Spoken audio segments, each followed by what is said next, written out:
Perairan rawa pesisir Kalimantan Selatan, khususnya di Kuala Lupak dan Kuala Tambangan, mengandung logam berat Cr dan Fe dalam konsentrasi sangat tinggi, baik di air maupun sedimen. Limbah industri, pertambangan, dan aktivitas manusia lainnya menyebabkan logam ini mengendap di dasar perairan, terbioakumulasi dalam tubuh ikan, lalu terbiomagnifikasi sepanjang rantai makanan. Proses ini mengganggu fungsi fisiologis ikan dan meningkatkan risiko kematian. Konsumsi ikan yang terkontaminasi logam berat berdampak serius pada kesehatan manusia, termasuk gangguan ginjal, sistem saraf, hematologi, serta risiko kanker. Kondisi ini menegaskan pentingnya pemantauan kualitas perairan berbasis bioindikator, bukan hanya analisis air semata.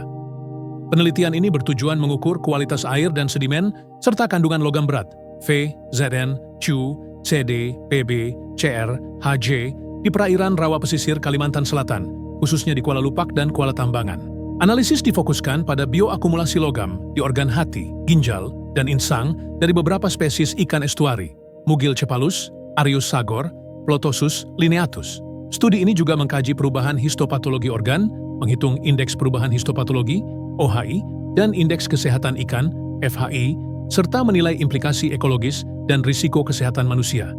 Hasilnya menjadi dasar untuk rekomendasi pengelolaan wilayah pesisir yang berkelanjutan.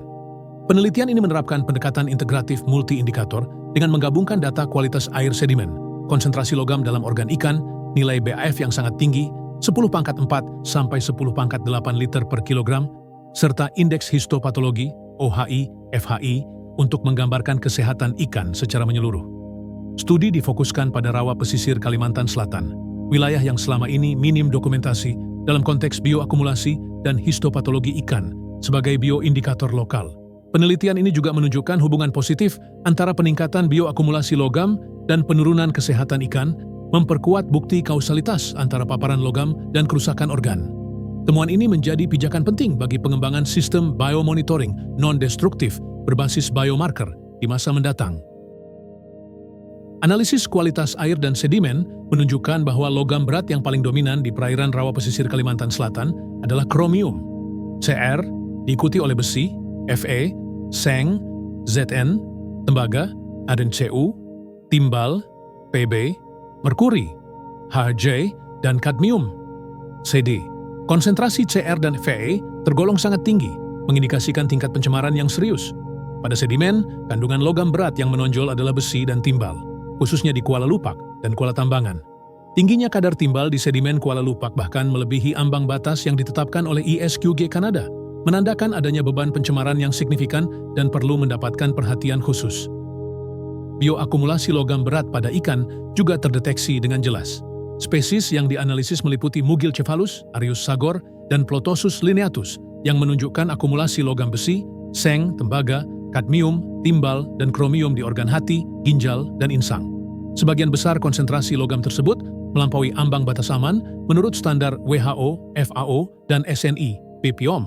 Nilai Bioaccumulation Factor, BAF, yang sangat tinggi, yaitu berkisar antara 10⁴ hingga 10⁸ liter per kilogram, menunjukkan bahwa spesies ini berperan sebagai bioakumulator aktif, baik terhadap logam esensial dalam jumlah berlebih maupun logam toksik non-esensial. Dari sisi spasial, Kuala Lupak terbukti lebih tercemar dibanding Kuala Tambangan. Hal ini konsisten dengan intensitas aktivitas antropogenik di sekitarnya. Secara fisiologis, hati dan ginjal yang berfungsi sebagai organ detoksifikasi utama memperlihatkan tingkat kerusakan yang paling berat akibat akumulasi logam. Sementara itu, insang sebagai organ yang berinteraksi langsung dengan kolom air menunjukkan perubahan adaptif seperti fusi lamela dan hiperplasia yang menandakan respons terhadap paparan logam berat di lingkungan perairan. Pemeriksaan histopatologi mengungkap kerusakan jaringan yang signifikan pada berbagai organ ikan.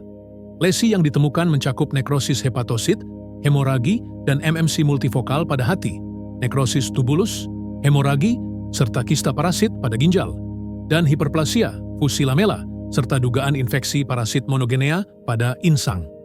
Penilaian melalui indeks perubahan histopatologi, OHI, dan indeks kesehatan ikan, FHI, menunjukkan bahwa ikan dari Kuala Lupak mengalami kerusakan yang lebih berat dibandingkan Kuala Tambangan.